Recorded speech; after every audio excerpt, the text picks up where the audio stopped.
My name is Joyce Mitchell, and at 34 I never imagined my breakthrough in quantum computing would be worth $900 million, or that I'd willingly hand it to our biggest competitor.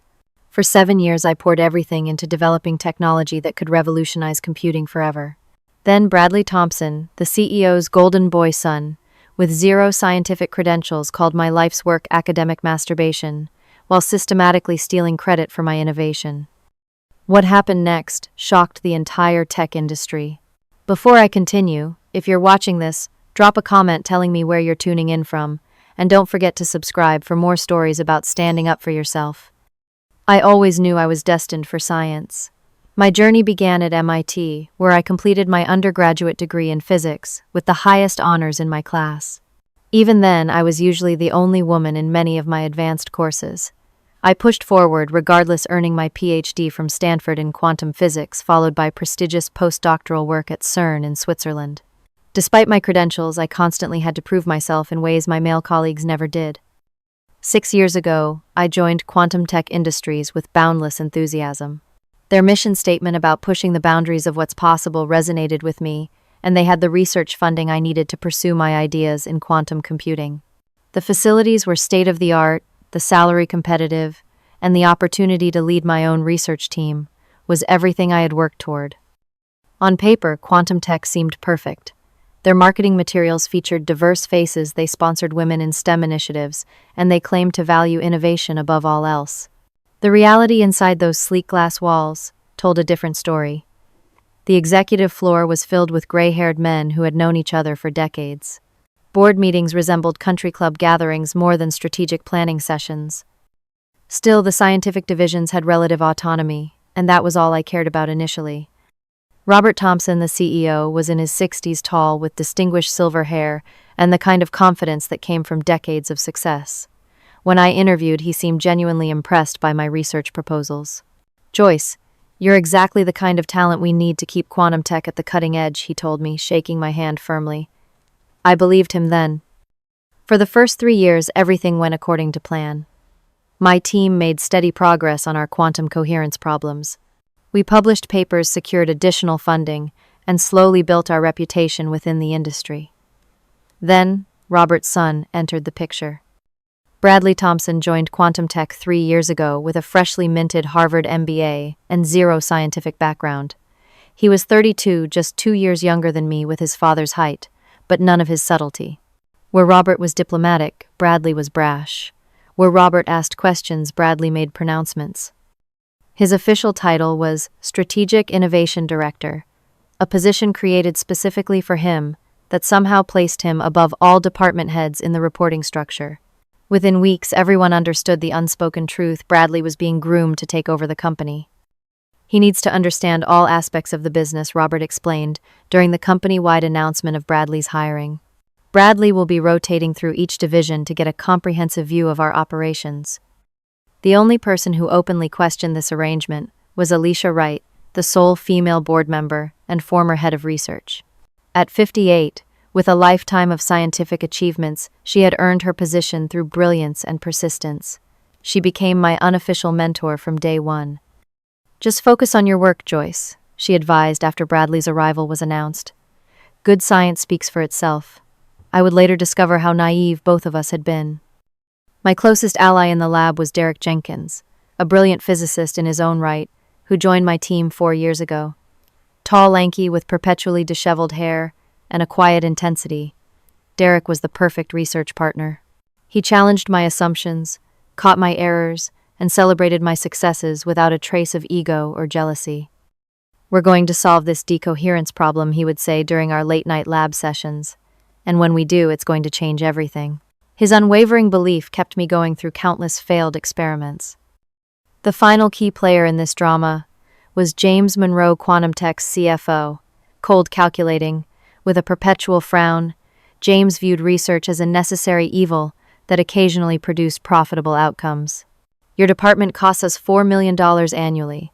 Dr. Mitchell," he reminded me, "during every budget review, shareholders expect returns on investment."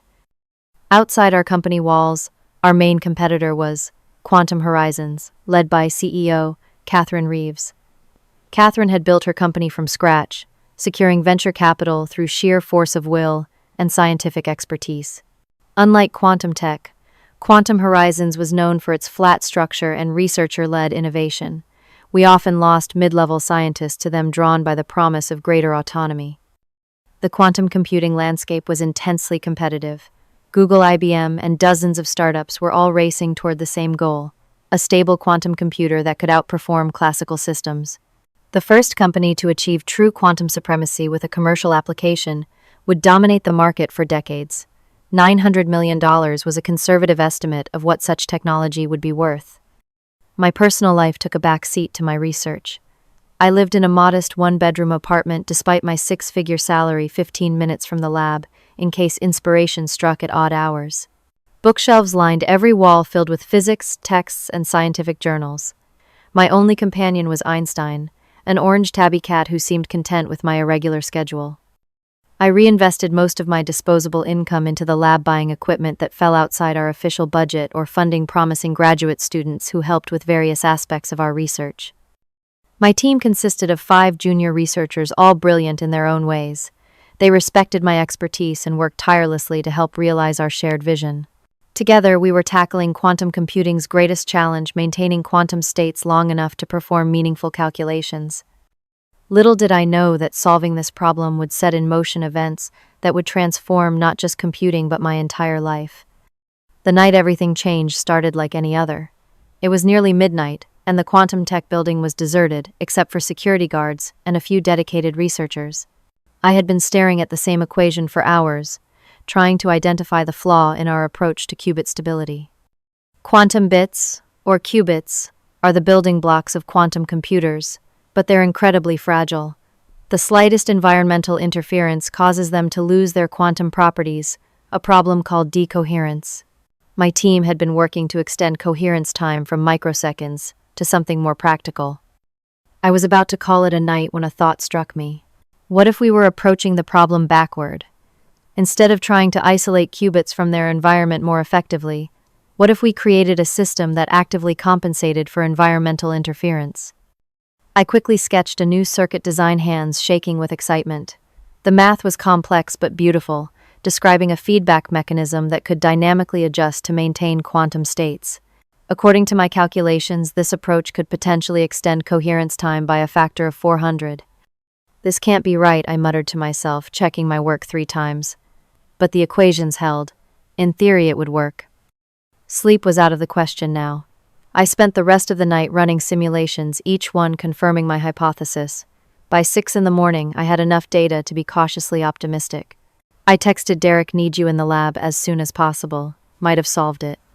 He arrived 30 minutes later, eyes still puffy from sleep, but instantly alert when he saw my simulation results on the screen. "Joyce, is this for real? 400 times longer coherence." "It needs experimental verification," I said, trying to contain my excitement. "But the math checks out. Look at the feedback mechanism here." I pointed to my circuit design. Derek spent an hour reviewing my work, asking questions, poking holes in my reasoning.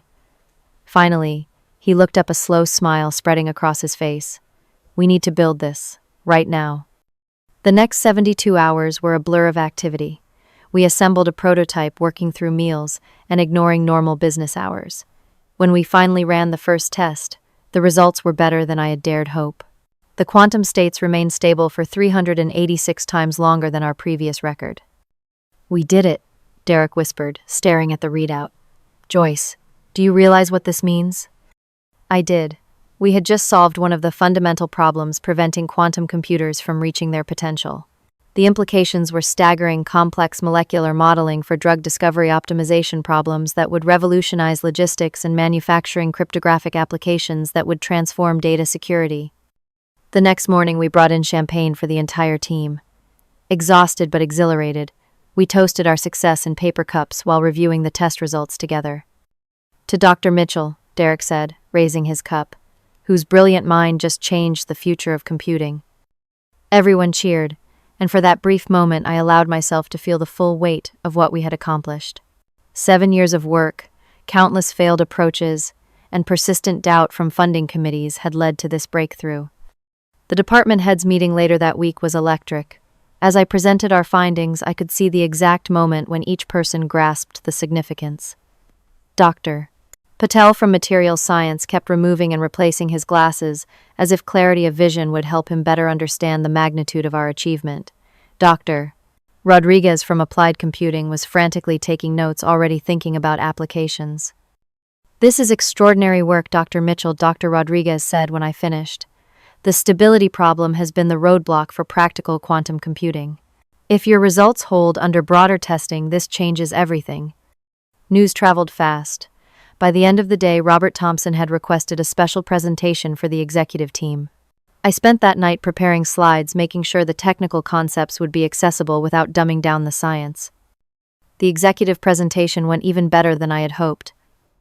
Robert's eyes lit up as I explained the commercial applications, and James Monroe actually stopped frowning when I mentioned the projected market value. Based on comparable technologies and market demand, conservative estimates place the value around $900 million, I explained. And that's just for licensing. If we develop applications in-house, the potential revenue streams multiply significantly. After the presentation, market analysts were brought in to assess the commercial potential. They confirmed my estimates, with some suggesting the technology could be worth even more in the right hands. Quantum Tech's stock ticked upward as rumors of a breakthrough circulated through industry channels. That was when Bradley Thompson suddenly developed an intense interest in the quantum computing division. Before my breakthrough, he had skipped the scheduled rotation through our department, claiming it was too theoretical for his business focus. Now he appeared at my lab door with a broad smile that never reached his eyes. "Joyce, I hear congratulations are in order," he said, extending his hand. "Dad says you've made quite the discovery." "The entire team contributed," I replied, gesturing to my researchers. "But yes, we're excited about the results." Great. Listen, I'd love to get a simplified explanation of this quantum stuff. You know, the big picture without all the technical jargon. I'll be representing our innovation pipeline to some major investors next week." Red flags immediately went up in my mind, but I ignored them. Surely Bradley was just doing his job, trying to understand the business implications of our work. I spent 2 hours walking him through the basics of quantum computing and explaining our breakthrough in accessible terms. He took sparse notes and frequently checked his phone. "So bottom line," he interrupted, during my explanation of quantum entanglement, "this thing you've built keeps the computer stable longer, so it can do more complex calculations." "That's oversimplified, but essentially correct," I replied, hiding my frustration. "Perfect. That's all I need to know for now." He stood to leave, then added, "Send me your presentation slides. Will you? I'll need to incorporate some of this into my investor deck." The next day, a company-wide email went out announcing our breakthrough. I noticed immediately that Bradley was mentioned in the second paragraph, while my name appeared fifth, described merely as part of the talented research team. When I pulled up the investor presentation that had been attached, I was shocked to find Bradley listed as project lead on our quantum computing initiative. I forwarded the email to Derek. His response was immediate. "Is this a joke? He doesn't even understand what a qubit is." I wanted to believe it was just a miscommunication, an oversight that would be corrected. I had no idea this was just the beginning of a systematic campaign to appropriate my life's work. The changes were subtle at first. Bradley began attending all of our quantum team meetings, sitting silently in the back, typing on his laptop. Initially, I welcomed his presence, hoping he was taking the time to genuinely understand our work. That illusion quickly faded. "I think we should create a commercialization task force," he announced during the third meeting he attended, to bridge the gap between the technical development and market applications. Robert approved the suggestion immediately, and within days, a new team was formed with Bradley as its head. Suddenly, there was a layer of management between my research team and the executive level. "We'll need access to all your research notes and data," Bradley informed me casually after the task force was announced, for executive summaries and patent preparation. Again, this seemed reasonable on the surface. Commercialization did require documentation, and patents were a priority. I provided comprehensive files carefully organized to show the progression of our research and the critical insights that led to the breakthrough. 2 weeks later, I was invited to sit in on a board meeting where Bradley was presenting our progress. I was shocked to discover he had prepared a 40-slide presentation about the quantum computing breakthrough without consulting me once. More disturbing was how he presented the information using phrases like, "when I decided to explore alternative stabilization methods and my approach to solving the decoherence problem." Throughout the presentation, he referred to me exactly twice, both times, as one of our talented researchers. The board members nodded approvingly, completely unaware that the person who had actually made the discovery was sitting silently at the far end of the table. After the meeting, I attempted to speak with Robert, but his assistant informed me he was booked solid for the next 2 weeks. I settled for an email expressing my concerns about proper attribution. His response was brief. "Team success is company success, Joyce. Bradley is helping position your research for maximum impact." The situation deteriorated rapidly from there. A dinner was organized for key investors interested in our quantum computing progress. As the lead researcher, I expected to be seated at the main table. Instead, I found myself at a side table with administrative staff, while Bradley held court at the center fielding technical questions he couldn't possibly understand. When an investor asked about the specific mechanism that allowed for extended coherence times, Bradley fumbled through a vague answer before saying, "Let me bring over Dr. Mitchell, who can explain some of the technical details." I was called over like a consultant, allowed to answer the specific question, then politely dismissed. As I walked back to my assigned seat, I heard Bradley say, "As you can see, we have excellent technical people handling the details of implementation." That night, Derek found me in my lab running unnecessary tests just to have a reason to stay away from the dinner. "This is getting out of hand, Joyce," he said, sitting beside me. "He's literally taking credit for your work in front of everyone." "Maybe I'm overreacting," I replied, though I didn't believe it. "He's just translating the science into business terms." Derek shook his head. "I've started keeping a record of everything. Dates, times, who was present, exactly what was said. This isn't right, and someday you might need evidence." I was touched by his loyalty, but still reluctant to believe the situation was as calculated as it seemed. Perhaps Bradley was just overeager, not malicious. That self-deception became impossible to maintain when journalists started visiting the lab. Bradley would lead them through introducing himself as the head of our quantum initiative. He would gesture vaguely toward me and my team, saying, "And these are the folks who help implement our technical specifications." During one such tour, a reporter from Tech Innovator magazine actually broke away from Bradley's group to speak with me directly. "Dr. Mitchell, I understand you're the one who solved the quantum decoherence problem," she said. "Can you explain how you approached it?" Before I could answer, Bradley appeared at my side. "Dr. Mitchell is an important member of our technical team," he interjected smoothly. "But let me give you the overview of our strategic approach to quantum computing." He then proceeded to lead the reporter away, launching into his rehearsed speech about our breakthrough. I caught the reporter glancing back at me with a puzzled expression. Later that week, official documents began circulating with Bradley's name appearing larger than mine, and sometimes mine not appearing at all. The company website updated its Innovation Leaders page to feature Bradley prominently describing him as the driving force behind quantum tech's quantum computing revolution. My profile remained under research staff, with a brief mention of my contributions to the team effort. Sleep became elusive. I would lie awake replaying conversations, second-guessing my reactions, wondering if I should be more assertive. The knot in my stomach grew tighter each morning as I drove to work, not knowing what new appropriation of my work I would discover that day. Derek continued documenting everything, and other team members began to notice the pattern too. Even researchers from other departments started asking questions. "So is Bradley Thompson actually running the quantum computing project now?" Dr. Chen from the AI division asked me in the cafeteria. That's what the press releases make it sound like. The situation island. Complicated. I replied, not wanting to criticize leadership openly. "It's not complicated, it's theft," Derek muttered beside me. As the weeks passed, my anxiety turned to anger. I had spent 7 years of my life solving this problem. I had missed family gatherings, ended relationships, and pushed my health to the limit in pursuit of this breakthrough. Now a man who couldn't explain the basic principles of quantum mechanics was being celebrated as the genius behind it all. Despite multiple attempts, I couldn't secure a meeting with Robert. Every request was met with scheduling conflicts or suggestions to coordinate with Bradley's team. The final insult came when patent applications were prepared. I discovered through a sympathetic legal assistant that Bradley was listed as the primary inventor with my name buried among several others as contributing inventors. That night I barely slept at all. Einstein the cat curled up beside me, purring softly as if trying to comfort me. I stroked his orange fur and made a decision this couldn't continue. Somehow, I needed to reclaim my work. The tension had been building for months, but everything finally shattered during the preparations for the crucial board presentation that would determine the project's future funding. This was the meeting where the board would commit to fully developing and commercializing my quantum breakthrough with a proposed budget of $80 million.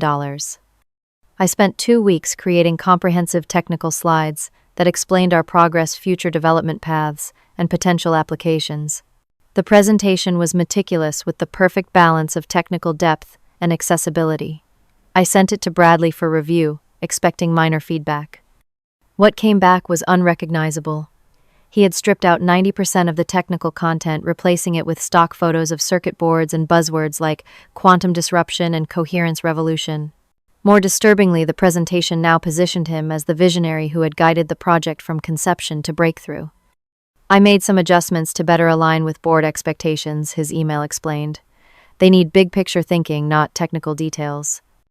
When I objected, pointing out that the board needed to understand what they were funding, he replied curtly, "The board trusts my judgment on this. Just be prepared to answer technical questions if any arise."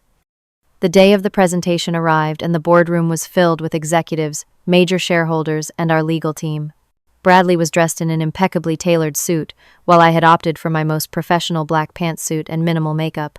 I wanted to be taken seriously as a scientist, not dismissed as the pretty researcher as I had overheard one board member refer to me. Bradley spoke for 40 minutes using my simplified slides and taking credit for strategic decisions that had never occurred. He described his approach to solving the decoherence problem, complete with an anecdote about how the solution came to him while playing golf with investors. I sat silently, feeling physically ill, as my life's work was co-opted before my eyes. When finally invited to speak, I was given just 5 minutes to cover technical specifications. I did my best to convey the true innovation within such constraints, but it was clear that most board members had already formed their impression based on Bradley's presentation. The question period that followed was excruciating. Board members directed complex technical questions to Bradley, who would fumble through generalities before saying, "Dr. Mitchell can provide the technical details on that." I would then give precise, clear answers, only to have Bradley jump in with exactly what I was explaining earlier, as if he had said anything remotely similar. After the presentation, board members gathered around Bradley, shaking his hand and congratulating him on his breakthrough. I stood to the side, acknowledged occasionally with a polite nod or brief good work from those who remembered my involvement at all. As the room cleared, I gathered my materials, hands shaking with suppressed rage. Bradley approached, straightening his already perfect tie. "Good job with those technical answers," he said condescendingly. "The board is fully on board now. $900 million minimum. Dad thinks we could hit $1 billion with the right applications." "That would be impressive," I replied stiffly, "considering you have no idea how the technology actually works." His expression hardened. "Listen, Joyce, your attitude is becoming a problem. You need to understand how business works. Your little experiments in the lab are meaningless without someone like me to make them valuable in the real world." "Little experiments," I repeated, my voice rising despite my efforts to stay calm. "That little experiment solved a problem that has stumped physicists for decades. That little experiment represents 7 years of my life. And now it represents the future of this company," he snapped, "thanks to my business acumen." "What would you have done with it?"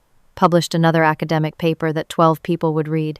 "This is the difference between us, Joyce. You do academic masturbation. I create actual value." The hallway fell silent. Several people, including Alicia Wright, had emerged from a nearby conference room and overheard his outburst. My face burned with humiliation and fury. "Dr. Mitchell," Alicia said, approaching carefully. "Are you all right?" Before I could answer, Bradley stormed off, brushing past Alicia without acknowledgement. "I need to speak with Robert," I said, my voice barely steady. "Right now." Alicia's expression was grim. "I'll take you to him." Robert Thompson was in his office reviewing the presentation materials with James Monroe. Both looked up in surprise when Alicia and I entered without knocking. "Joyce," "What can I do for you?" Robert asked, his tone suggesting this was an inconvenient interruption. "Your son just called my breakthrough academic masturbation in front of multiple witnesses," I said, getting straight to the point. "He's been systematically taking credit for my work for months, and I've just discovered he's listed as primary inventor on patent applications for technology he cannot even explain." Robert and James exchanged glances. "Joyce, please sit down," Robert said, his voice softening in that patronizing way men use when they think a woman is being emotional. "I understand that scientific attribution is important in academic circles, but in business we present unified team efforts to the market." "This isn't about academic circles," I insisted. "This is about intellectual property and professional ethics." Bradley did not make this discovery. He did not contribute to its development. He cannot explain how it works, yet he's positioned as the inventor and visionary behind it. James Monroe cleared his throat. "Dr. Mitchell, you signed an employment contract. All intellectual property developed using company resources belongs to Quantum Tech. The company decides how to present and commercialize that IP." "So the company has decided to lie about who created it?" I asked incredulously. Robert's expression hardened. "Bradley brings valuable business perspective to your technical work. His Harvard MBA and strategic vision are exactly what's needed to monetize this technology. And my PhD and 7 years of research mean nothing." "Of course they do," Robert said, his tone softening again. "That's why you'll receive a substantial bonus when the patents are approved, and you'll be listed as a contributing inventor. Your technical role will be acknowledged." "Contributing inventor. It's my discovery." "It's Quantum Tech's discovery," James corrected coldly, "made by a Quantum Tech employee using Quantum Tech resources." I stared at them both, finally understanding the full extent of what was happening. This wasn't a misunderstanding, or an overeager son trying to impress his father. This was a calculated plan to attribute my breakthrough to the CEO's son to enhance his career trajectory. "I see," I said quietly, standing up. "Thank you for clarifying the situation." I left Robert's office and headed straight for the nearest bathroom, locking myself in a stall as tears of rage and betrayal finally broke through. I had been naive, believing that scientific integrity would be respected, that my work would speak for itself. The bathroom door opened, and I quickly tried to compose myself. Joyce Alicia's voice echoed in the tiled room. "Are you in here?" I unlocked the stall, eyes red, but chin raised. "I'm fine." Alicia's expression was a mixture of sympathy and resignation. "No, you're not, and you shouldn't be. What they're doing is wrong. Can you help me? As a board member, surely you can speak up about this." She sighed heavily. "I've tried, Joyce. When I saw the first press releases minimizing your role, I raised objections. I was told that market positioning required a certain narrative, and that narrative apparently requires a male face with a business degree." "The board knows?" I asked, stunned. "Most of them. Some care but feel powerless against Robert. Others simply don't care, as long as the technology makes money. So I just accept that my greatest achievement will be credited to someone else. Someone who called my work academic masturbation." Alicia took my hands in hers. "I can't tell you what to do, but I can tell you that I've documented everything just as Derek has, and if you decide to fight this, I'll stand with you." The drive home that night was a blur. Tears obscured my vision so frequently that I had to pull over twice to collect myself. I felt hollowed out, as if something essential had been stolen from me. At home, I collapsed on the couch, too exhausted even to change out of my work clothes. Einstein jumped up beside me, nudging my hand with his head until I absently stroked his fur. "What am I supposed to do now, Einstein?" I whispered. "Quit science altogether. Start over somewhere else." As I fed Einstein his dinner, watching him eat with single-minded focus, a moment of clarity struck me. I had spent my entire career letting others define my worth, waiting for validation, playing by rules designed for me to lose. Perhaps it was time to create my own rules. Bradley Thompson had called my life's work academic masturbation. Now I would show him exactly how valuable that work really was. The next morning I woke with a clarity I hadn't felt in months. If Quantum Tech wanted to steal my breakthrough, they would need to understand exactly what they were stealing first. I would document everything so meticulously that there could be no question about the origin of the innovation. I began by organizing all my research notes chronologically, from the earliest theoretical work to the final breakthrough. Every page was dated, every experiment logged with timestamps and witnessed by team members. Derek had already been keeping records of Bradley's behavior, but now I asked him to formalize his documentation, noting specific instances where Bradley had claimed credit or demonstrated his lack of understanding. "Are you building a case?" Derek asked quietly, as we worked in the lab after hours. "I'm protecting myself," I replied carefully, "and preserving the truth." While reviewing my employment contract with fresh eyes, I discovered something interesting. The standard intellectual property clause covered innovations developed in the normal course of assigned duties, but had an exception for fundamental scientific discoveries that advance the field of knowledge. This distinction, likely included to allow publishing of theoretical papers, created a potential loophole. My quantum coherence solution wasn't just an incremental improvement to existing technology, it was a fundamental breakthrough that changed the entire field. I needed legal advice, but couldn't use quantum tech's attorneys. Through a former Stanford colleague, I connected with Patricia Gonzalez, a patent attorney who specialized in scientific innovations. We met at a coffee shop 20 miles from Quantum Tech's campus to avoid being seen. "Based on what you've shown me," Patricia said after reviewing my documentation and contract, "you have a reasonable claim to the fundamental intellectual property. The specific implementation using company resources would belong to Quantum Tech, but the core discovery could potentially be separated." What would that mean in practice? It means you could theoretically file for patents on the core innovation independently. It would be a legal battle, certainly, but not an unwinnable one with proper documentation. This was a start, but I needed more than just a legal strategy. I needed leverage. The opportunity came 3 weeks later at the Quantum Computing Industry Conference in San Francisco. All major players in the field would be there, including Catherine Reeves, CEO of Quantum Horizons. I had met Catherine briefly at previous conferences, but had never had a substantive conversation with her. Quantum Tech had a large presence at the conference with Bradley, scheduled to give a keynote about his breakthrough.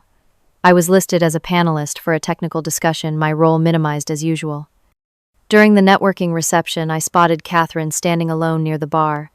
Tall and imposing in a tailored navy suit, she was known for her direct approach and unwavering support for scientific integrity. I gathered my courage and approached her. "Dr. Reeves, I'm Joyce Mitchell from Quantum Tech." She turned, recognition flickering in her eyes. "Dr. Mitchell, I've followed your published work on quantum coherence. Impressive research." "Thank you. I actually wanted to discuss that research with you, if you have a moment." We moved to a quieter corner of the reception hall. Once certain we wouldn't be overheard, I spoke frankly. "I've solved the decoherence problem," I said without preamble. "The announcement coming from Quantum Tech is based on my work, though you wouldn't know it from their press releases." Catherine's expression remained neutral, but her eyes sharpened with interest. "I've noticed the discrepancy between the technical details and the spokesperson's understanding. Your CEO's son seems to struggle with basic quantum concepts. He called my breakthrough academic masturbation while taking full credit for it," I replied bluntly. "And now he's being listed as primary inventor on patents for work he can't explain." "Unfortunately common in our industry," Catherine said. "But why tell me this?" "Because I'm exploring my options, and because Quantum Horizons has a reputation for respecting scientific contributions." A subtle smile curved Catherine's lips. "Are you proposing something, Dr. Mitchell?" "Not yet, but I wanted to open a dialogue confidentially." "Consider it opened."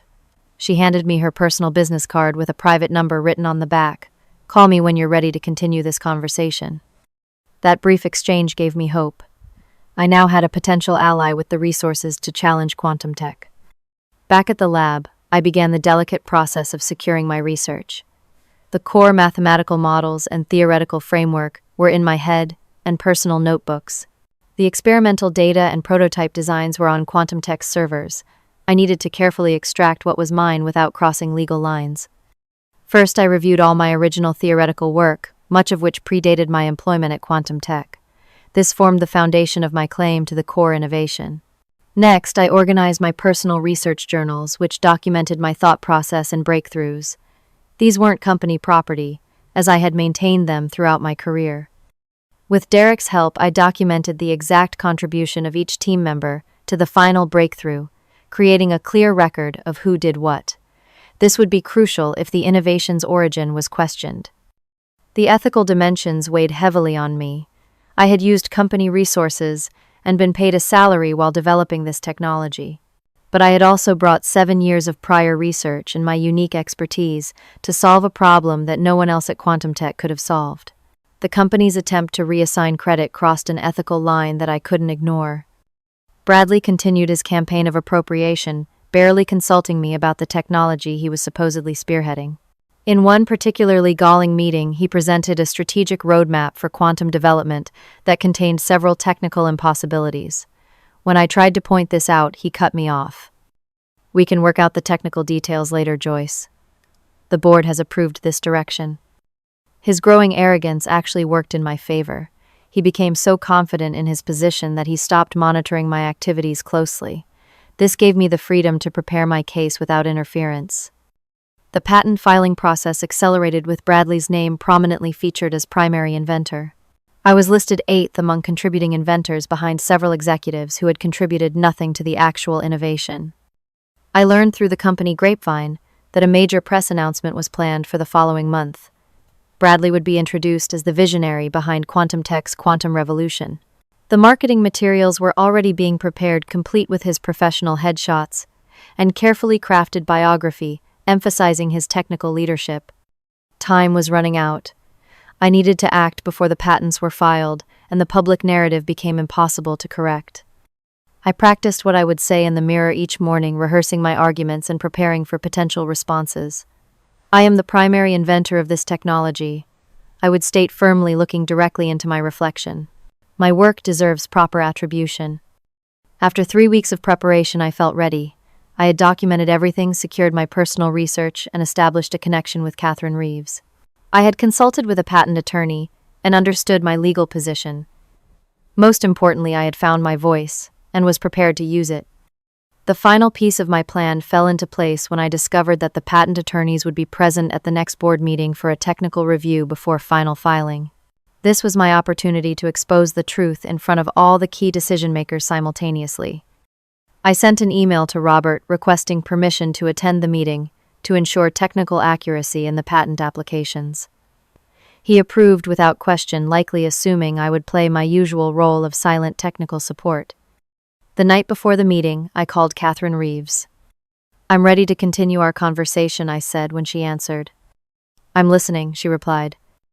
"Would you be interested in acquiring a breakthrough quantum computing technology developed by the actual inventor, with all proper documentation and attribution?" There was a brief pause before Catherine answered. "Quantum Horizons would be very interested in such an acquisition, provided all legal requirements are satisfied. I'll be in touch tomorrow with more details," I promised. As I hung up, I felt strangely calm. For months I had been reactive, responding to Bradley's manipulations and the company's betrayal. Now finally I was taking control of my own narrative. "Well, Einstein," I said to my cat, as he curled up beside me on the bed, "tomorrow we find out if the truth really matters in the business world." The board meeting was scheduled for 9 in the morning. I arrived at 7:30, wanting time to prepare the room and my presentation. The boardroom was empty when I entered its floor-to-ceiling windows, offering a panoramic view of the city below. I set up my laptop, checked the projector connection, and placed copies of key documents at each seat. By 8:45, executives began filing in. James Monroe frowned when he saw me already seated, but said nothing. Alicia Wright gave me a subtle nod of encouragement. Bradley arrived at 8:55, confidently striding to the seat at Robert's right hand. He barely acknowledged my presence. "Good morning, everyone," Robert began at precisely 9. "Today we'll finalize our patent strategy for the quantum coherence breakthrough before submission. Bradley will lead us through the overview, followed by input from our legal team." Bradley stood straightening his designer tie. "Thank you, Dad. As you all know, our quantum computing initiative has achieved what many thought impossible. My approach to solving the decoherence problem has resulted in a technology valued at approximately $900 million. He launched into his now familiar presentation filled with business jargon and vague technical claims. The board members nodded along, impressed by his confident delivery, if not his substantive content. The patent applications are ready for final review, he continued. We've positioned quantum tech as the clear leader in quantum computing, with this breakthrough, which should drive our stock price significantly higher once announced. When he finished, Robert turned to the legal team. Any concerns about the patent applications? The lead patent attorney, Martin Wells, shook his head. The applications are comprehensive. We've included all the technical details provided by the research team. Excellent, Robert said. Are there any questions before we proceed? This was my moment. I raised my hand. I have some technical clarification questions that should be addressed before filing, if I may. Robert looked surprised but nodded. Go ahead, Dr. Mitchell, but please keep it brief. I stood feeling surprisingly steady. Thank you.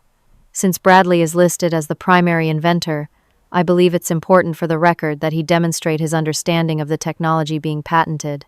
This will strengthen our position if the patents are ever challenged. A murmur ran through the room. Bradley shifted uncomfortably, but maintained his confident smile. Dr. Mitchell, is this really necessary? Robert asked, frowning. Absolutely, Martin Wells interjected. In patent proceedings, inventors may be required to explain their contributions. It's better to address any potential issues now. Bradley nodded, still smiling. No problem. I'm happy to explain my breakthrough. I opened my laptop, projecting the first technical slide. Excellent. Could you please explain the fundamental approach you used to solve the decoherence problem? Bradley launched into his rehearsed overview using broad terms and marketing language. I let him finish before asking my next question. Thank you. Now, could you specifically address how your solution handles quantum entanglement across multiple qubits? His smile faltered slightly. Well, the quantum entanglement is managed through advanced algorithms that maintain stability across the system. Could you elaborate on those algorithms? Perhaps write the key equation on the whiteboard. The room grew uncomfortably silent as Bradley hesitated. I think we're getting too deep into the technical weeds here. The patent attorneys have all the equations they need. I nodded understandingly. Of course. Let's try something simpler. Could you explain how the Schrödinger equation applies to your model of qubit stabilization? Bradley's face reddened. Look, I oversee the strategic direction. The technical details are handled by the research team.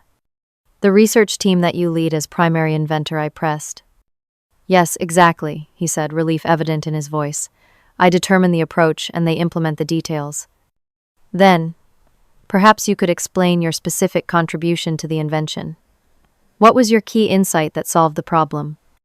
Bradley glanced at his father, clearly looking for rescue. Robert's expression had grown increasingly concerned. My contribution was identifying the potential of dynamic feedback systems. Bradley attempted repeating a phrase he had heard me use. Interesting. And how exactly does a dynamic feedback system address quantum decoherence? What's the mechanism? The silence that followed was deafening. Bradley's confident facade cracked completely. This is ridiculous. We don't need to waste the board's time with technical minutiae. Martin Wells was now watching with intense interest. Actually, as patent counsel, I find this concerning. The primary inventor should be able to explain the basic principles of their invention. I turned to the board members, many of whom were now shifting uncomfortably in their seats. The reason Bradley can't answer these questions is simple. He had nothing to do with this breakthrough. He has been systematically taking credit for my work for months with the company's knowledge and support. That's absurd, Bradley sputtered. Dad, are you going to allow this? Robert stood. Dr. Mitchell, you're out of line. These accusations are inappropriate and unfounded. Are they? I asked calmly, distributing the folders I had prepared. These documents trace the development of the quantum coherence solution from initial concept to final breakthrough. They include dated research notes, witness statements, and evidence of Bradley's lack of contribution or understanding. As the board members began reviewing the materials, I continued. Furthermore, I've consulted with patent attorneys who believe the core innovation qualifies as a fundamental scientific discovery under the exception clause in my employment contract. Martin Wells was already reading through the contract language with growing concern. She may have a point about the classification of the discovery. This is a minor contractual interpretation issue, James Monroe dismissed. The work was done at Quantum Tech using company resources. True, I acknowledged. which is why I've always been willing to credit quantum tech as the institutional home of this research. What I cannot accept is the deliberate misattribution of the scientific contribution. I took a deep breath before delivering the final blow. I should also inform you that I filed provisional patents yesterday under my name for the core theoretical framework, and I have received interest from Quantum Horizons in acquiring rights to the properly attributed technology. The room erupted in chaos. Robert was shouting for order. Bradley was red-faced with fury, and board members were firing questions simultaneously. "This is corporate espionage," Bradley yelled. "It's actually the opposite," I replied calmly. "It's preventing scientific theft." Martin Wells raised his hand for silence. "As legal counsel, I need to advise the board that this situation presents significant risks. If Dr. Mitchell can substantiate her claims of being the true inventor, our patent applications with incorrect inventorship would be invalid. Furthermore, provisional patents filed by the actual inventor could take precedence." Robert stared at me, his expression a mixture of anger and disbelief. "What exactly are you trying to accomplish here, Joyce?" "Proper attribution and respect for my work," I replied simply. "I've spent 7 years developing this technology. I solved the problem that everyone said was unsolvable. I deserve recognition for that achievement, not to be sidelined while someone with no understanding of the science takes credit." "You're under contract," James reminded me coldly. "This is still company intellectual property." "That's for the courts to decide," I replied. "But consider this: would you rather fight a lengthy public legal battle where your company's ethics will be questioned, or find a solution that respects the actual innovation process?" Alicia Wright spoke for the first time. "I believe Dr. Mitchell has raised valid concerns that the board needs to take seriously. Incorrect inventorship on patents puts our entire intellectual property strategy at risk." Several other board members nodded in agreement, clearly disturbed by the evidence I had presented. Robert's expression hardened as he realized the tide was turning. "What do you want, Joyce?" "A. Promotion. More money. Your name on the patents. I want to be recognized as the primary inventor of a technology I created. I want Bradley removed from any position of authority over my research team. And I want a public correction of all materials that have misrepresented the origin of this breakthrough." "Or what, you'll go to Quantum Horizons?" Bradley sneered, though his voice lacked conviction. "I've already spoken with Catherine Reeves," I confirmed. "She's very interested in properly attributed quantum computing technology." The room fell silent again as the implications sank in. Quantum tech could lose a $900 million innovation and see it go directly to their main competitor. Robert adjusted his tie, visibly calculating his options. "Let's take a 30-minute recess to consider this situation. Joyce, please wait in my office." As the board filed out, Bradley lingered behind. "You won't get away with this," he hissed. "Do you have any idea who you're dealing with?" "I'm dealing with someone who called my life's work academic masturbation," I replied quietly. "Someone who couldn't explain the first principle of quantum mechanics if his career depended on it, which ironically it now does." I walked out, leaving him speechless. In Robert's office, I waited calmly, knowing I had done everything possible to prepare for this moment. Regardless of the outcome, I had stood up for myself and my work. 20 minutes later, Robert entered with Martin Wells and Alicia Wright. After consulting with legal counsel, Robert began stiffly, "We believe it's in everyone's best interest to revisit the patent inventorship and project attribution." Martin nodded. "The evidence you've presented raises serious concerns about the current patent applications. We would need to correct the inventorship before filing. And the board feels that proper scientific attribution is essential to maintaining the company's credibility." Alicia added a slight smile playing at her lips. "What are you proposing?" I asked, careful not to show relief too soon. "You would be listed as primary inventor on all patents," Robert said. "Bradley's name would be removed entirely from the patent applications. We would issue corrected press materials acknowledging you as the lead scientist behind the breakthrough. And my position. You would report directly to the board as Chief Quantum Officer with full authority over the research direction." I considered the offer carefully. "And Bradley?" Robert's expression tightened. "Bradley will be reassigned to business development away from the research divisions." It was a significant concession, but I wasn't finished. I'll need those terms in writing, plus a public correction of all previous misattributions and a formal apology from the company. Robert looked like he had swallowed something bitter but nodded. We can draw up the agreement immediately. I shook my head. I need time to consider my options. I'll provide my decision tomorrow morning. As they left, Alicia lingered behind. Well played, Joyce, she whispered. I didn't think Robert would ever back down. $900 million is a powerful motivator, I replied, especially when it might go to a competitor. That evening I called Catherine Reeves to discuss the situation. Quantum Tech has offered to correct the attribution and give me control of the quantum division, I explained. A significant concession, she acknowledged. Our offer stands if you prefer a fresh start, but I understand if you choose to stay where your research began. After careful consideration, I decided to accept Quantum Tech's offer. The opportunity to lead my research team with proper recognition and authority was what I had wanted all along. The next morning, I signed the agreement, officially becoming Quantum Tech's chief quantum officer with full credit for my breakthrough. As I left Robert's office with the signed agreement, I passed Bradley in the hallway. He refused to meet my eyes, the former arrogance replaced by simmering resentment. I felt no satisfaction in his humiliation, only relief that the truth had finally prevailed. The company badge still hanging around my neck felt different somehow. For the first time since joining Quantum Tech, I truly felt I belonged there, not as a tool to be used and discarded, but as a valued scientist whose contributions were finally recognized. The weeks following my confrontation in the boardroom were a whirlwind of change. Quantum Tech issued a press release announcing my appointment as Chief Quantum Officer, with explicit acknowledgement that I was the primary inventor and scientific mind behind our quantum coherence breakthrough.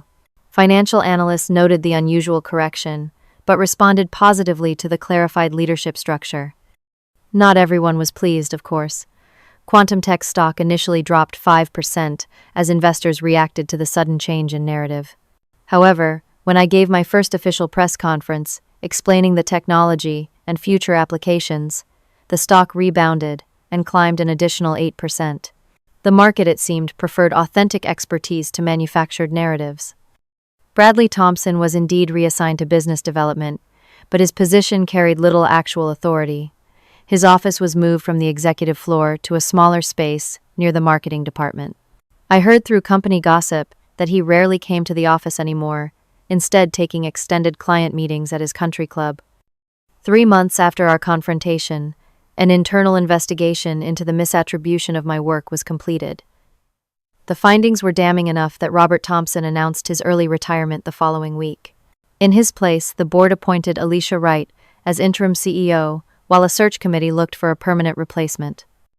My first order of business, Alicia told me during our first official meeting, is to ensure this company never again prioritizes nepotism over merit.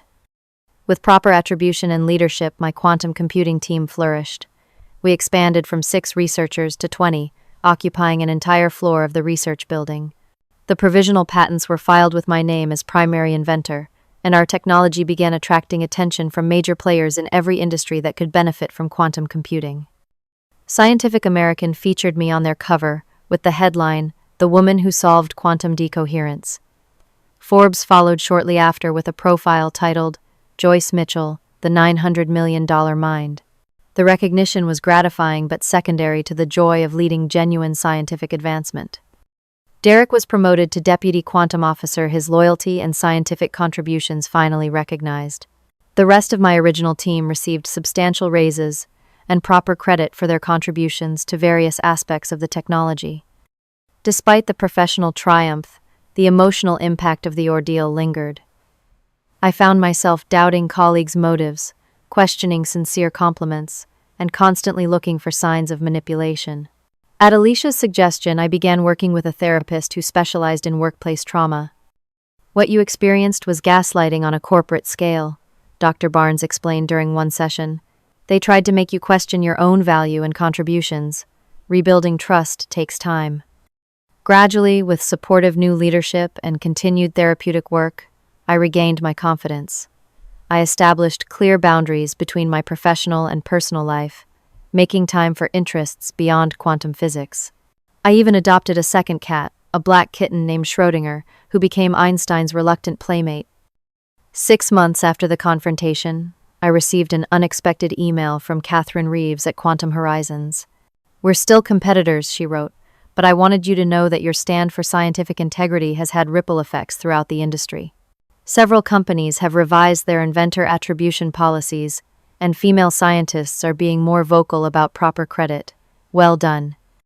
Her words meant more than any magazine cover or stock price increase. The idea that my individual stand might help other scientists receive proper recognition was the most satisfying outcome of all. Former colleagues from Quantum Tech's other divisions began reaching out, many apologizing for not speaking up sooner. Some asked if there were openings on my team. I evaluated each request on scientific merit alone, building a diverse team of the most brilliant minds I could find. As for Bradley Thompson, I heard he eventually left Quantum Tech entirely to start his own innovation consultancy. Without his father's protection or any substantive achievements to his name, the venture struggled to attract clients. The last I heard, he was trying to reinvent himself as a venture capitalist, though his reputation for technical ignorance made genuine tech companies wary. The most important lesson from the entire ordeal was one I wish I had learned earlier: your work has value only if you value it first. For years I had allowed others to determine my worth, believing that good science would speak for itself. I had been wrong. In the real world, you must be your own advocate even when it's uncomfortable or risky. Documentation proved crucial. Without Derek's meticulous records and my own research journals, the outcome might have been very different. I now advise every scientist on my team to maintain personal documentation of their contributions and insights. Having allies was equally important. Alicia Wright's support in the boardroom, Derek's unwavering loyalty, and even Catherine Reeves's willingness to provide leverage all contributed to my success. I make a conscious effort to be that ally for others now, particularly for young female scientists facing similar challenges. The quantum computing technology itself continued to develop at an astonishing pace. 1 year after the confrontation, we demonstrated the first commercially viable quantum computer using our coherence technology. The actual market value surpassed the initial $900 million estimate, eventually reaching $1.4 billion in licensing agreements alone. Sometimes at night, sitting in my home office with Einstein and Schrödinger curled nearby, I reflect on how differently things might have turned out. Had I remained silent, Bradley Thompson would now be celebrated as a genius innovator, while I might have left science altogether bitter and defeated. Instead, I found my voice and used it to defend not just my work, but the integrity of the scientific process itself. The path was painful and frightening, but the outcome was worth every difficult moment. To anyone watching this who feels undervalued or sees their contributions being co-opted, remember your work matters, your intelligence and creativity matter, and sometimes standing up for yourself can teach the most valuable lessons to those who underestimated you. Have you ever had to stand up for yourself or your work when someone tried to take credit? Share your experiences in the comments below. Your story might help someone else find their courage. And if you found value in my journey, please like this video, subscribe to the channel, and share it with someone who needs to hear that their work matters too. Thank you for listening, and remember, in science and in life, truth eventually prevails.